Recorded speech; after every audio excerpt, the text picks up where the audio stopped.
আজকে যে ছাত্ররা আন্দোলন করতেছে, এই সরকার এই ছাত্র ছাত্রীর এই সরকার না, তাদের সাথে আলোচনা করে কেন সমাধান করেন না?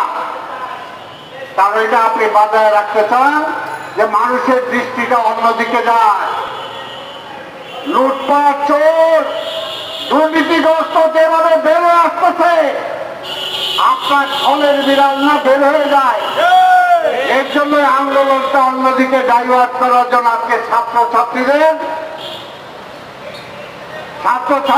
যে আজকে ডিমান্ড, যেটা আলোচনা করে সলভ করা যায়, সেটা আপনি আলোচনার পথে যাচ্ছেন না। আজকে যে ছাত্ররা আন্দোলন করতেছে, আন্দোলন তো করার কথা না। তারা এর আগে আন্দোলন করছিল কোটা সংশোধন করার জন্য। আমরা বলছিলাম সংশোধন করেন, কারে কয় পার্সেন্ট দিবেন ঠিক করেন, একটা বাতিল করবেন ঠিক করেন। কিন্তু উনি ঘোষণা করে কোটা কথাই বাতিল করে দিল। তাহলে এটা রাখেন না, আবার ওইটা কোর্টে দিয়ে আবার ওইটার উদ্যোগ করে দিলেন। দেশের মানুষ যখন আপনি খেতে পাচ্ছে না, দেশের অর্থনীতি যে ডুবো অবস্থায়, সেই অবস্থায় ছাত্রীরা আন্দোলন করছে, কেন আপনি পরের দিনই তাদের সাথে কথা বলে সমাধান করেন না? কেন আপনি কোর্টে পাঠান?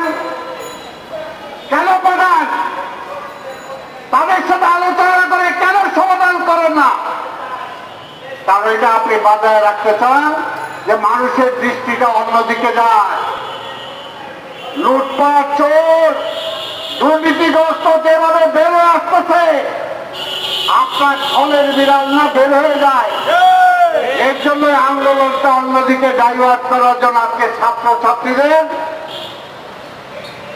ছাত্রছাত্রীদের যে আজকে ডিমান্ড, যেটা আলোচনা করে সলভ করা যায়, সেটা আপনি আলোচনার পথে যাচ্ছেন না। বিএনপি যদি আজকে চাল, ডাল, তেল দামের কমানোর জন্য ঘোষণা দিয়ে পার্টি অফিসের সামনে একটা মিছিলের কথা বলে, আগের দিন রাত থেকে 7 রাত পুলিশকে নিয়ে আসেন, সাজা বাহিনী নিয়ে আসেন, সারা রাস্তাঘাট বন্ধ করে দেন, যাতে বিএনপির একটা কর্মী, 10টা কর্মী সেখানে না আসতে পারে, যাতে মিছিল না করতে পারে, টিয়ার গ্যাস দিয়ে তৈরি হয়ে যান। আর এখন কেন রাস্তাঘাট বন্ধ করে আপনি আন্দোলন করছেন? কেন সমাধান করেন না? যেটা সমাধানযোগ্য, একদিনের মধ্যে সমাধান করা যায়। কিন্তু আমরা জানি এই সরকার সমাধান চায় না। এই সরকার জনগণের সরকার না, এই সরকার এই ছাত্রছাত্রীর এই সরকার না,